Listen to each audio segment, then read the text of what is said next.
আসসালামু আলাইকুম। মজাদার আরও একটি রেসিপি নিয়ে আপনাদের মাঝে হাজির হয়ে গেলাম।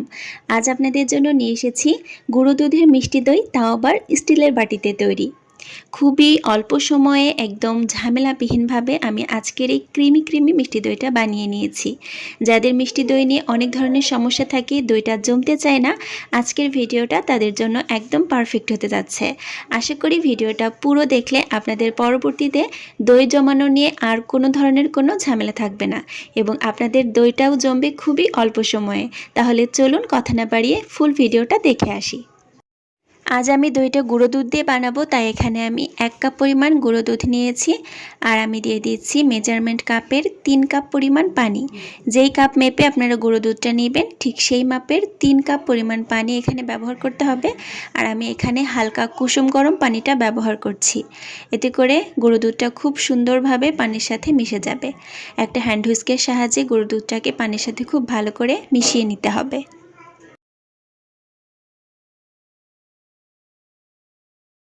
গুঁড়ো দুধটাকে পানির সাথে মিশিয়ে আমি একটা সাইডে রেখে দিয়েছি। আর এদিকে চুলায় একটা প্যানে আমি নিয়ে নিচ্ছি হাফ কাপ পরিমাণে চিনি। আপনারা চাইলে আপনাদের স্বাদ অনুযায়ী মিষ্টিটা বাড়িয়ে কমিয়ে নিতে পারেন। আর দিয়ে দিলাম সামান্য একটু পানি, এই ধরুন 1 চা চামচের মতো।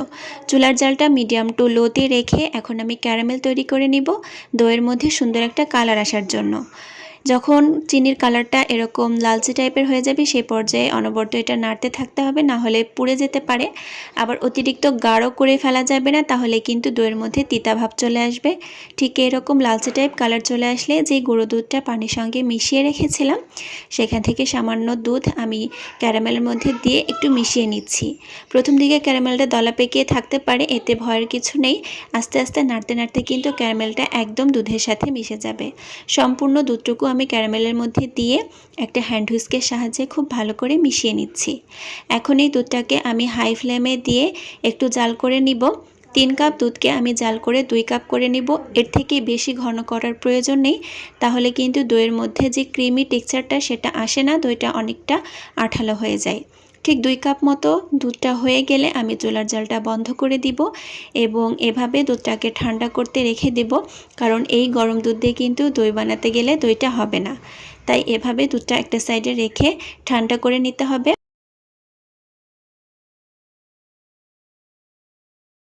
দুধটা আমি ঠান্ডা হতে রেখে দিয়েছি আর এখানে একটা বাটিতে আমি নিয়ে নিয়েছি 3 টেবিল চামচ পরিমাণ মিষ্টি দই।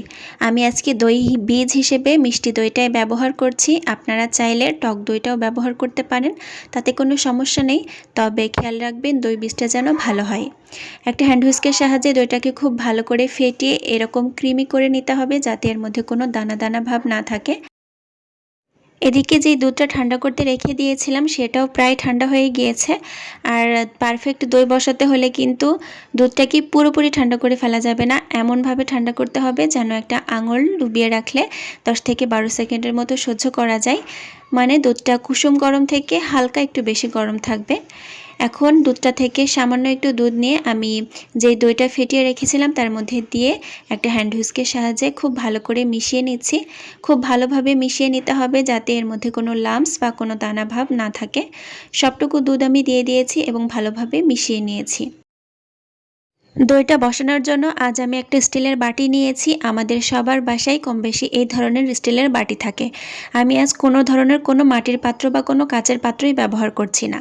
স্টিলের বাটিটার ওপরে আমি একটা ছাঁকনি দিয়ে দিয়েছি এবং এই দুধের মিশ্রণটা একটু ছেঁকে নিচ্ছি, যাতে দইয়ের মধ্যে কোনো ধরনের কোনো লাম্পস বা কোনো দানাভাব না থাকে।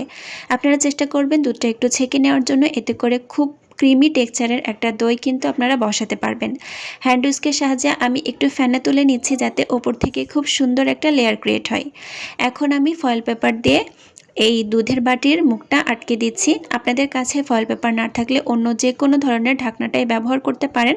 তবে খেয়াল রাখবেন এই দুধের মধ্যে কোনো ধরনের কোনো বাতাস যেন না ঢোকে বা কোনো পানি যেন না ঢোকে। চুলায় আমি একটা পাত্র বসিয়ে তাতে সামান্য পানি দিয়ে চুলার জালটা মিডিয়ামে রেখে আমি বলক তুলে নিয়েছি এবং একটা স্ট্যান্ডের ওপরে দুধের বাটিটা দিয়ে দিলাম দইটা বসানোর জন্য। এখন ঢাকনা দিয়ে ঢেকে ঠিক 10 থেকে 15 মিনিট এভাবেই আমি জাল করে নিব। আর এই 10 মিনিট বা 15 মিনিট যতটুকুই জাল করেন না কেন এর মধ্যে কিন্তু ঢাকনাটা উঠানো যাবে না। আমি 15 মিনিটের মতো দুধটাকে জাল করেছি আর এভাবেই এইটাকে এখনই ঢাকনা সহ রেখে দিতে হবে যতক্ষণ না পর্যন্ত দইটা বা পাত্রটা একদম রুম টেম্পারেচারে চলে আসছে ততক্ষণ পর্যন্ত কিন্তু একদমই ঢাকনাটা সরানো যাবে না, ঠিক ওইভাবেই গরম স্থানে রেখে দিতে হবে। একদম ঠান্ডা হয়ে যাওয়ার পর আমি দইয়ের বাটিটা বের করে নিয়েছি এবং দেখতেই পাচ্ছেন আমার দইটা কিন্তু একদম পারফেক্টলি জমে গিয়েছে বা সেট হয়ে গিয়েছে। আপনাদেরকে একটু কেটে দেখাই, দেখুন এটা কতটা ক্রিমি টেক্সচারে এসেছে এবং কতটা সুন্দরভাবে জমেছে। আশা করছি আমার আজকের এই সহজ রেসিপিটা আপনাদের কাছে ভালো লেগেছে। আমি চেষ্টা করেছি একদম সহজভাবে ঘরোয়া উপকরণে আপনাদের সাথে মিষ্টি দইয়ের রেসিপিটা শেয়ার করার জন্য। আপনারাও বাসায় একবার হলেও ট্রাই করবেন, আশা করি আর দোকান থেকে আপনাদেরকে মিষ্টি দই কিনে খাওয়া লাগবে না। নতুন কোনো ভিডিও নিয়ে আবারও আপনাদের মাঝে হাজির হয়ে যাব। আর অবশ্যই ভিডিও ভালো লাগলে ভিডিওতে একটা লাইক দিয়ে চ্যানেলটিকে সাবস্ক্রাইব করে পাশে থাকবেন। আল্লাহ হাফেজ।